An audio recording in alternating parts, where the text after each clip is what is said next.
The bullet entered through his shoulder and exited somewhere near his spine. Kang Jun-suk didn't scream. Men like him had forgotten how. He pressed his hand against the wound, felt the hot pulse of blood between his fingers, and watched his driver's head explode against the windshield. The car swerved, glass shattered, then everything went sideways as the vehicle flipped twice before slamming into a concrete barrier. When he opened his eyes, Seoul's neon skyline was upside down. His men dragged him from the wreckage. 3 were already dead. The rest were shouting into phones, calling for doctors, for cars, for revenge. Jun-suk's vision blurred. He'd survived worse. He'd survived everything. But the blood pooling beneath him suggested this time might be different. "Private hospital," he managed to say. No questions, no names. They drove him through the back streets of Gangnam, past clubs he owned and businesses that paid him protection money. The city feared him, respected him, obeyed him. But fear couldn't stop bullets, and respect couldn't seal wounds. He was dying, and he knew it. The hospital was small, exclusive, expensive. The kind of place where celebrities came for plastic surgery and politicians came to hide their mistresses' abortions. His men carried him through a side entrance. Nurses scattered. A doctor appeared, middle-aged, terrified, already asking questions he shouldn't ask. Jun-seok grabbed his collar. "Fix me. Ask nothing. Live." The doctor nodded and disappeared. Then she walked in. Dr. Amara Lewis Kang, except she wasn't using his name anymore. The badge on her white coat read Dr. A. Lewis. No hyphen, no acknowledgement of the 2 years they'd spent married, or the year before that when she'd loved him despite knowing exactly what he was. Time didn't freeze. It shattered. She stood in the doorway, clipboard in hand, her dark skin catching the fluorescent light. Her hair was different, shorter, professional, pulled back tight. But her eyes were the same, deep brown, intelligent, unafraid. She'd looked at him the same way the night they met, when he'd walked into her emergency room with a knife wound, and she'd stitched him up without flinching. "Mr. Park," she said, using the fake name his men had given. Her voice was steady, clinical. "I'm Dr. Lewis. I'll be treating your injuries." Jun-suk couldn't speak. She moved closer, snapping on latex gloves.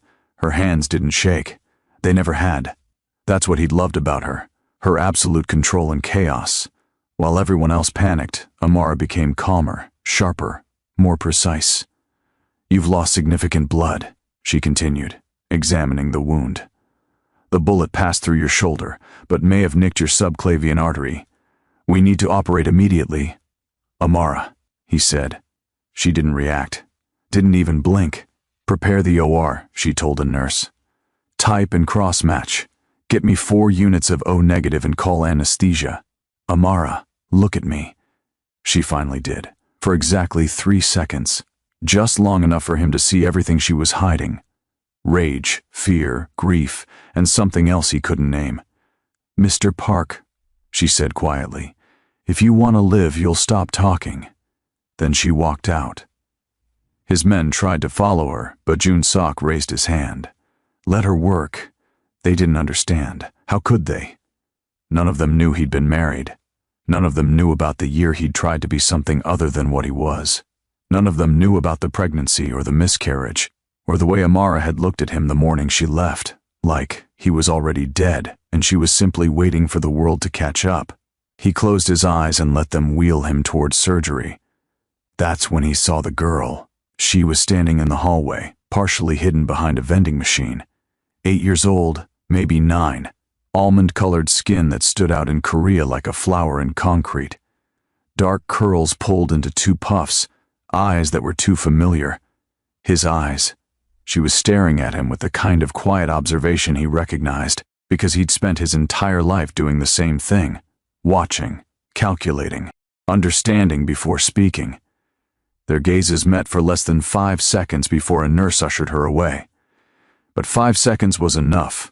Jun-seok had spent 20 years reading people. It's how he'd survived, how he'd risen from street enforcer to syndicate boss, how he'd built an empire on knowing what people wanted, feared, and would die to protect. And in those 5 seconds he knew. The surgery took 4 hours. Amara worked in silence, her hands steady as she repaired torn tissue and extracted bone fragments. She didn't think about the man on the table, couldn't afford to. If she let herself remember, she'd lose control, and control was all she had left. When it was over, she cleaned up, filed the paperwork under the false name, and walked to the private recovery room where June's Suck would wake in a few hours. He was already awake. "You should be unconscious," she said. "I've built up a tolerance." He watched her carefully. Occupational hazard. She checked his vitals, adjusted his did everything by the book, professional, distant, safe. "The girl," he said.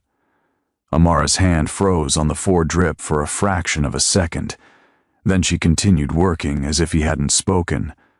"I saw her in the hallway," June Saya continued. "Before the surgery.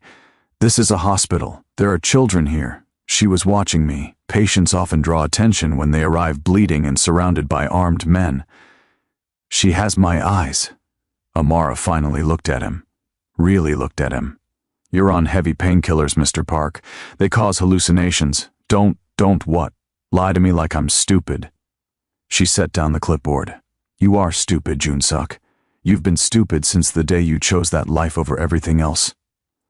There it was, the crack in her armor. "I asked you to leave with me," he said quietly. "You asked me to wait while you handled business for 6 more months, then a year, then indefinitely. You asked me to live in a gilded cage and pretend I didn't know how many people you killed. I protected you. You owned me." Her voice was sharp now, cutting.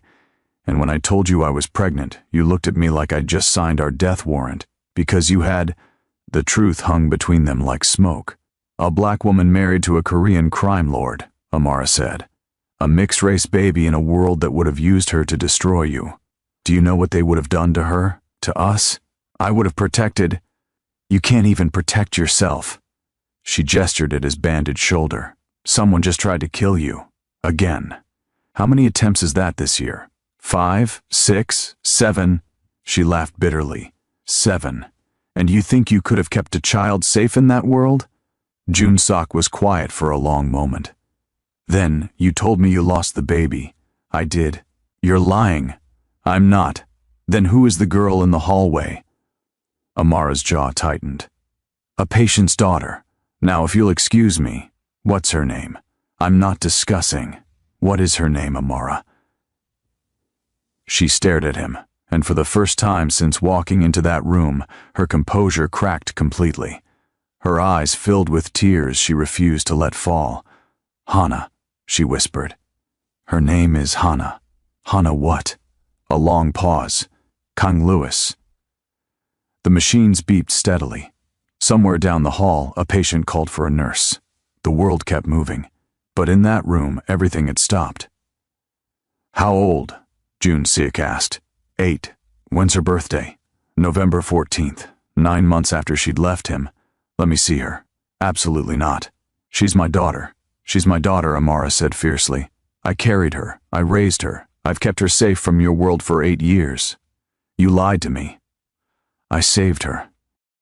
June Siak tried to sit up, gasped at the pain, fell back against the pillows. You think I wouldn't have, what, changed, retired, walked away from the empire you spent your entire life building? Amara shook her head. You made your choice, June Suk. You chose power. I chose her. I never had the chance to choose. Yes, you did. Every single day you stayed in that life, you chose it over us. The words hit harder than the bullet. Amara wiped her eyes, straightened her coat, became Dr. Lewis again. I need to check on other patients. You'll recover here for 48 hours. Then your men can take you wherever you want. But you will not see Hana. You will not speak to her. You will not acknowledge her existence. Am I clear? She was already walking toward the door. I saw how she looked at me, June Siok said quietly. Amara stopped but didn't turn around. She wasn't curious, he continued. She was checking, making sure I was alive, like she already knew who I was. Silence. You told her about me. She asked why she looked different from other Korean kids, Amara said to the door. Why people stared. Why her last name was hyphenated. I wasn't going to lie to her. What did you say? That her father was a complicated man who made complicated choices. Does she know what I am? She knows you're dangerous. That's enough. Does she want to meet me? Amara turned around slowly. Her face was wet with tears now, and she didn't bother hiding them. Every single day for 8 years she's asked about you. I've told her you were gone, that you couldn't be part of our lives, that it was safer this way. And now? Now you're here, and she saw you, and everything I've built to protect her just collapsed. She left. June-Sok stared at the ceiling, processing. He'd survived an assassination attempt, found out he had a daughter, lost control of the narrative of his own life, all in less than 6 hours. He pressed the call button. A nurse appeared, young, nervous. "Bring me my phone," he said. "Sir, you're supposed to rest, now." She scurried away and returned with his phone.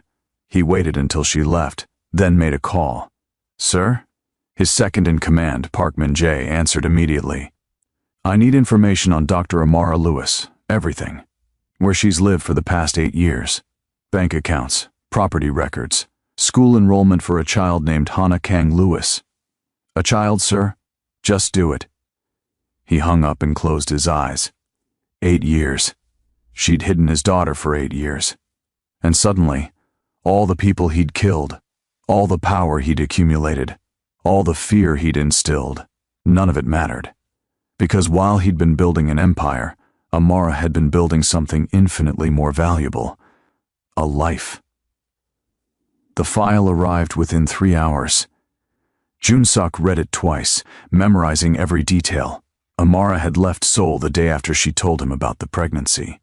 Moved to Busan first, then Tokyo, then back to Korea but under a different name.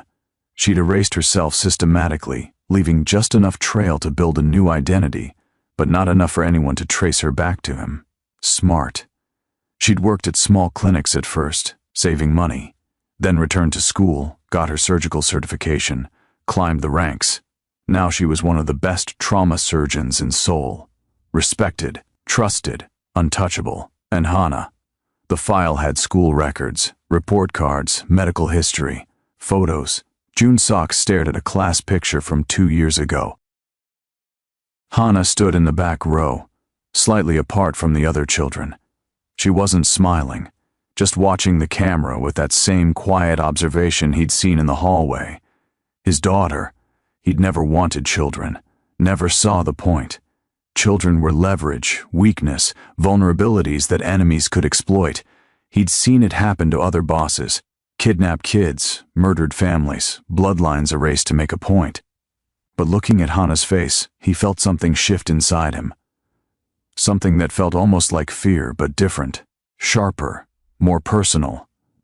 This wasn't about protecting an asset. This was about protecting her. "Sir?" June-Sok looked up. Min-jae had entered without knocking, which meant something was wrong. What? The Hwang Syndicate. They're asking questions about the hit. Let them ask. They know you're here. In this hospital. June-Sok sat up slowly, ignoring the pain. How? Someone talked. We're investigating, but... Clear the building. Get me out of here, sir, the doctor said. I don't care what she said. If they know I'm here, they'll come, and I won't let anyone else get caught in the crossfire. Min-jae hesitated. There are civilians here, patients, staff, exactly, so move. But even as he said it, June-Seok knew it was too late. The explosion came from the west wing, not large enough to collapse the building, but loud enough to send patients screaming into hallways. Alarms shrieked, lights flickered. Smoke began seeping through ventilation grates. June-Seok was on his feet before his men reached him. Pain be damned. Get me a gun. Min-jae handed him a pistol. We have men on every floor. Where's Dr. Lewis? Sir, where is she? Min-jae checked his phone. Pediatric wing, 3rd floor. The same wing where he'd seen Hana. June-Seok was moving before Min-jae could stop him. The hallway was chaos. Nurses evacuating patients. Security guards shouting into radios. Smoke getting thicker. He pushed through them, following the emergency exit signs toward the pediatric wing. Another explosion. Closer this time. Someone was clearing floors systematically. He found Amara in a patient room, helping a young boy into a wheelchair. When she saw him, her eyes went wide. "You need to leave," she said. "Where's Hannah?" I said, "Leave. Where is she, Amara?" A third explosion rocked the building. The lights went out completely now, replaced by emergency lighting that painted everything in red. Amara's face went pale. The playroom. She's in the playroom with the other children. Where? End of the hall, but Jun-seok was already running. The playroom door was locked from the inside. He could hear children crying behind it. He pounded on the door. "Open up." A terrified nurse's voice. "We're in lockdown. Go away. I'm here for Hannah Kang-Lewis." Silence. Then a small voice, clear and calm. "It's okay. Let him in." The door unlocked. Jun-seok pushed inside. 6 children, 2 nurses, all huddled in the corner. And standing slightly apart from them, watching him with those familiar eyes, was Hannah. She was smaller than he'd expected, skinnier, but she held herself like someone twice her age. "You're bleeding again," she observed. Jun-seok looked down. His shoulder wound had reopened. Blood was soaking through his shirt. "I'm fine." "You're not. You need to sit down before you pass out." "No time. We need to evacuate. The nurses said to shelter in place. The nurses are wrong." Hannah studied him for a long moment. Then she turned to the other children. "Everyone hold hands. Stay together. Don't let go." The nurses started to protest, but Hannah cut them off. "He's right. Staying here is dangerous. We need to move." She said it with such absolute certainty that the adults obeyed. They formed a chain, nurses in front and back, children in the middle. Jun-seok led them into the hallway. Smoke was thicker now. He could hear gunfire somewhere below. "This way," he said, guiding them toward the emergency stairs. They were halfway there when 3 men emerged from the smoke. Not his men. Hwang Syndicate, based on the tattoos. They saw Jun-seok and raised their weapons. He didn't hesitate. 2 shots, 2 bodies. The third man got off a round that went wide before Jun-seok put a bullet through his throat. The children screamed. Hannah didn't. She was watching him, still holding hands with the child next to her, her expression unreadable. "Keep moving," Jun-seok said. They reached the stairwell, started descending. Behind them, more gunfire, more shouting. The building was turning into a war zone. On the 2nd floor, they ran into Amara. She saw the children, saw the blood, saw Jun-seok holding a gun, and her face went through about 6 different emotions before settling on fury. "What did you do?" "Save them. You brought this here. I didn't know they'd—" "You never know. That's the point. You walk into places and people die." She was right. She was always right. "Mom," Hannah said quietly. Amara looked at her daughter. "Baby, are you okay?" "I'm fine, but we need to leave. Now." Another explosion. The building shook. They made it to the 1st floor and out through a side exit. Police were arriving. Ambulances. Fire trucks. The hospital was evacuating en masse, patients streaming into the street. Jun-seok's men found him immediately. "Sir, we have cars. Get these children to safety first." "Sir, now." They obeyed, ushering the nurses and children toward waiting vehicles. Amara grabbed Hannah's hand. "Come on, baby." But Hannah didn't move. She was still looking at Jun-seok. "You're my father," she said. Not a question. A statement. Amara went rigid. Jun-seok crouched down, wincing at the pain. "Yes, you kill people. Yes. But you saved us. Yes." Hannah tilted her head, considering. "Are you going to die?" The question hung in the air. "Hannah," Amara said sharply. "Get in the car. Mom said you have a genetic condition," Hannah continued, ignoring her. "She said you'll die in a few years without treatment." Jun-seok looked at Amara. "You told her that?" She asked why I became a surgeon, Amara said quietly. "I couldn't lie. What condition?" Amara's voice broke. "Familial dilated cardiomyopathy. Progressive heart failure. You have maybe 3 years without a transplant." But you'll never qualify for the donor list because of your lifestyle. Jun-suk felt the ground shift beneath him. How long have you known? Since before I left. I found your medical records. You never told me. It wasn't relevant. Wasn't relevant? She was shouting now. You were dying and you didn't think I deserved to know? I thought you'd leave. I left anyway. The words echoed in the smoke-filled night. Hana stepped between them. I'm a genetic match. Jun-suk blinked. What? For a transplant? I'm a perfect genetic match. She said it the way most kids talked about getting an A on a test. Mom's been monitoring my heart development since I was born, just in case. Amara closed her eyes. Hana, stop. Why? It's the truth, because he doesn't deserve. He just saved my life. The simplicity of it cut through everything. Jun-suk looked at his daughter, this tiny, fierce, brilliant girl he'd never known existed, and felt something inside him break completely. No, he said hoarsely. Hana frowned. No what? I won't take your heart. It's not your choice. You're a child. I'm aware, but I'm also the only person who can save you. Hana, Amara said desperately. Get in the car, please. This time Hana obeyed, but she didn't look away from Jun-suk until the car door closed. Amara turned to him, tears streaming down her face. Stay away from her, Amara. I mean it. You've done enough damage. She's my daughter. She's my daughter. I raised her, I kept her safe, and I won't let you drag her into your world. The world already found her, the truth of it settled between them. The Hwang Syndicate knows about her now, Jun-seok continued. They saw me protecting her. They'll use that. Then disappear, like you're good at. I can't. Why not? Because I finally have something worth staying for. Amara laughed bitterly. 8 years too late. She got into the car and drove away. Jun-seok stood in the street, watching until the taillights disappeared. Min-jae approached cautiously. Sir, what are your orders?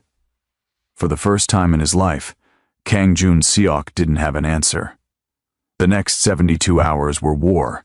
The Hwang Syndicate had seen weakness and moved to exploit it. Attacks on his businesses, ambushes on his men, a coordinated assault designed to topple his empire. Jun-seok fought back with everything he had, but his mind wasn't on territory or power. It was on a small apartment across the city where Amara had taken Hana into hiding. He had them under surveillance, 24-hour protection without their knowledge. If the Hwangs got close, his men would intervene, but protection wasn't enough. On the 4th day, he got the call he'd been dreading. They found her. Jun-seok's blood went cold. Where? Her school. They're waiting outside. He was in the car before Min-jae finished speaking. The school was in Gangnam, exclusive and expensive. Amara must have spent every penny she had to give Hana a good education, to give her opportunities, to give her a life. Jun-seok arrived to find 2 black sedans parked across from the entrance. He recognized the cars, recognized the men inside. This wasn't surveillance. This was a message. He called Amara. Get Hana out of that school. Now, what? They're outside. The Hwang Syndicate. They're waiting. He heard her sharp intake of breath. I'm calling the police. The police won't get there in time. Then what do you suggest? I'm going in. He hung up before she could argue. Jun-seok walked through the front entrance like he belonged there. Expensive suit, confident stride. No one questioned him. He found Hana's classroom on the 2nd floor. She was sitting by the window, reading while the other children played. Always slightly apart, always watching. She looked up when he entered, unsurprised. You shouldn't be here, she said. I know. Mom's going to be very angry. I know that too. Hana closed her book. The men in the black cars. They're here for me, aren't they? Too smart. Just like her mother. Yes. What are you going to do? Get you out of here. And then what? Jun-seok crouched beside her desk. I'm going to end this. All of it. How? By giving them what they want. Hana's eyes narrowed. Yes, that's stupid. Probably. Mom says you make bad choices. She's right about that. Hana studied him for a long moment. Then she stood up, gathered her things, and held out her hand. "Okay, let's go." He took her small hand in his, and something in his chest clenched. This was what Amara had been protecting. This tiny, perfect person who looked at the world with his eyes but her mother's wisdom. They made it to the ground floor before the shooting started. The Huangs had gotten impatient. Jun Seok shoved Hana behind a concrete pillar as bullets shattered windows. Children screamed. Teachers shouted. The school descended into chaos. "Stay here," he told Hana. "Don't leave. I won't. But I need you to stay down. Can you do that?" She nodded, eyes wide but steady. Jun Seok drew his gun and stepped into the hallway. 4 men, armed with automatic weapons. They weren't here to kidnap anymore. They were here to send a message written in blood. He killed the first 2 before they saw him coming. The third got off a burst that tore through his side. He killed him anyway. The 4th tried to run. Jun Seok shot him in the back. When the silence fell, he was bleeding from 3 new wounds. Hana appeared from behind the pillar. She looked at the bodies, looked at him, and her expression didn't change. "You're hurt again. I'm fine. You keep saying that. But you keep bleeding. Sirens in the distance. Police, finally." Amara burst through the front entrance, moving faster than he'd ever seen her move. She saw the bodies, saw the blood, saw Hana standing calmly next to him, and something in her face just broke. "Baby," she breathed, rushing forward. "Baby, are you okay?" "I'm fine, Mom. He protected me." Amara pulled Hana into her arms, checking for injuries, hands shaking. Then she looked at Jun Seok. "This ends now, I know. I mean it. No more. Whatever you have to do, you do it. Because I will not lose her. Neither will I." The police were entering the building. Jun Seok's men appeared, surrounding him, creating a barrier between him and the approaching officers. "Sir," Min-jae said urgently, "we need to leave." But Jun Seok was looking at Hana, memorizing her face. "Just in case." "I'll fix this," he told her. "How?" "By being smarter than I've been. By choosing right for once." Hana nodded slowly. Then she did something that stopped his heart. She stepped out of her mother's arms and hugged him. It was brief, awkward. He didn't know where to put his hands. But for 3 seconds he held his daughter, and the world made sense in a way it never had before. "Don't die," she whispered. Then she stepped back, took her mother's hand, and walked away. Jun Seok watched them go, watched them disappear into the crowd of police and paramedics and traumatized children. Then he turned to Min-jae. "Call a meeting. All the families." "Sir, I'm ending the war. Tonight, the meeting took place in a warehouse Jun Seok owned in Incheon, neutral territory. All the major families sent representatives. The Hwangs, the Parks, the Lees. Even the smaller syndicates showed up, sensing blood in the water. They thought he was surrendering. They were wrong. Jun Seok walked into that warehouse alone, unarmed and bleeding from 6 wounds. He looked like a man on the edge of death. He was, just not in the way they expected. "Gentlemen," he said, standing at the head of the table. "Thank you for coming." Hwang Tae-young, head of the rival family, smirked. "We expected this. You've lost control, lost territory, lost respect. The only question is how quickly you'll die." "You're right," Jun Seok said. "That got their attention. I've lost control," he continued, "because I've been focused on the wrong things, building empires, accumulating power, killing anyone who threatened that power." "And now?" someone asked. "Now I have something more important to protect."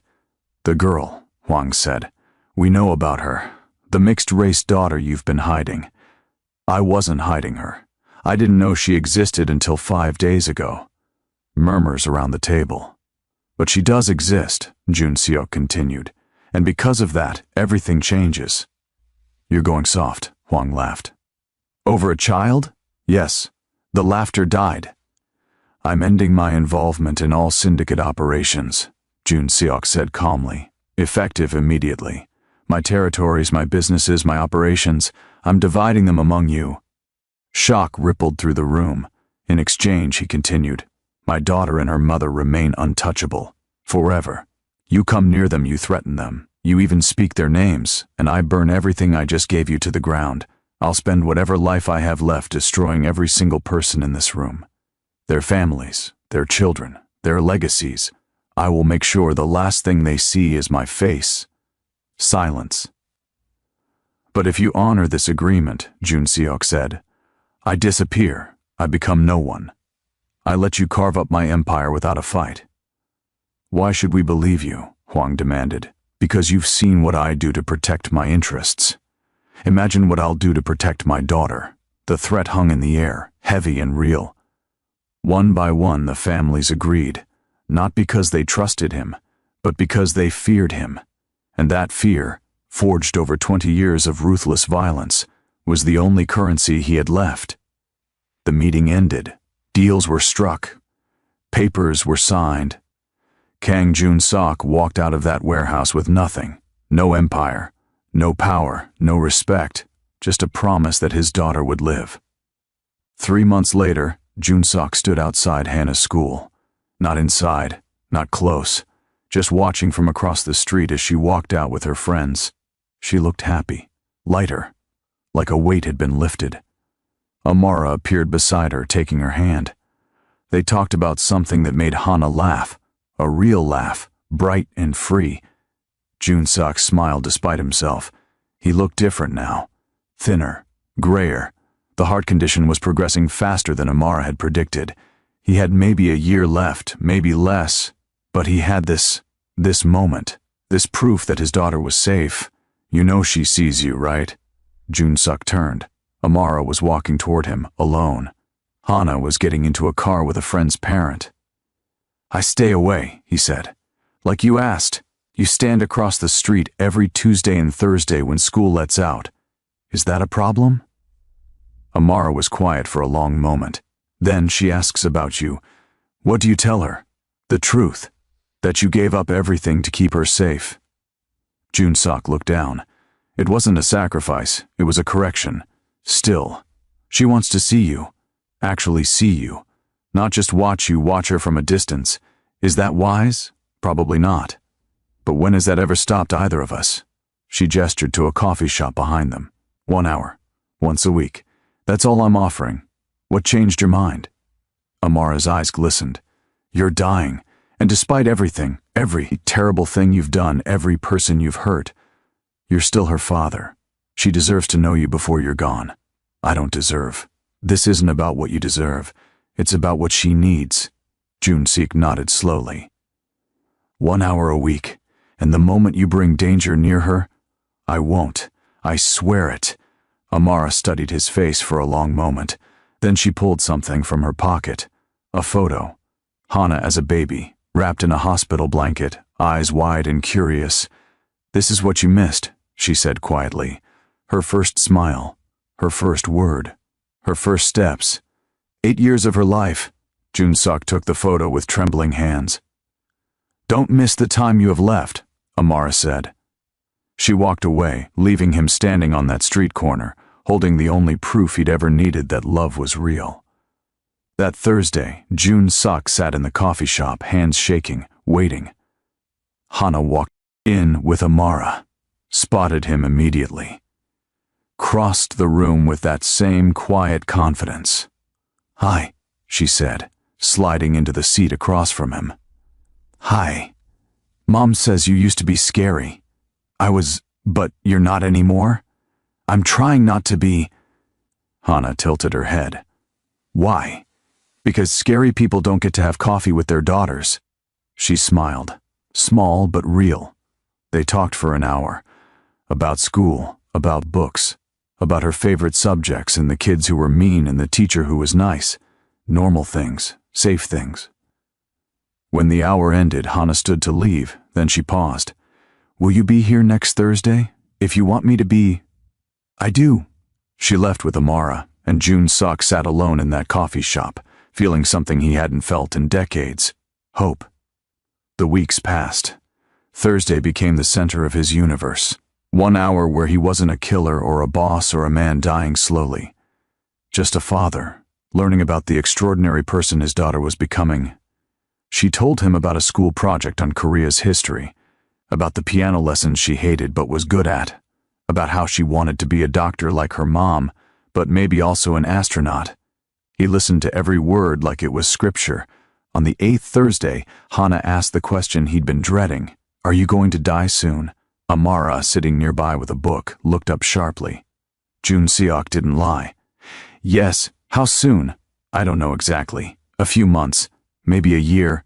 Hana processed this with the same calm observation she applied to everything. "Mom says I could save you. If I donated part of my heart." "No. Why not?" "Because you're 8 years old. You have your whole life ahead of you. So did you. But you gave it up for me." The logic was devastating. "That's different," Jun Seok said. "How?" "Because I'm your father. It's my job to protect you.